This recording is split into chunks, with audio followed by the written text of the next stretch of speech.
Hey, we're Brothers Make, and today is day 8 of the 12 days of Christmas. So today we're going to be talking to you about our custom router base that we made for the Triton Moth router. So we've only recently started out doing sort of router carving, and we found this is really helpful to give us a bit more control. Okay, so to start off with, we made sure we used a piece of clear acrylic that allows you to see through to the work and really focus on where the router bit is actually carving.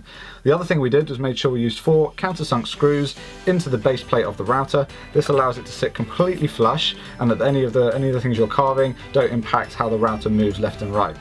You can see with the handles that we've added on the bottom here, it gives you a much lower centre of gravity, and you can move left, right, forward and backwards by planting your hands either side of the workpiece instead of having them a little bit higher. It gives you that a little bit extra control when you're carving. Okay, so we've used jigs just like this in the past for various different things. You've got lots of applications including lettering, logos and signage. A few tips for if you are going to do stuff like that help you with the detail. If you use a small router bit as possible, the one we found is a 3mm router bit. That gives you a little bit more control on the detail. Also, another thing you can use is a very sharp craft knife, and what that does is if you score around the outside of your lettering, it reduces tear out and it gives you a really nice clean cut. Okay, so if you want to see an example of us using a very similar jig to this in practice, we're going to pop the card up in the corner, and that is a video that we made of us making a piece of wall art that's inspired by Jurassic Park.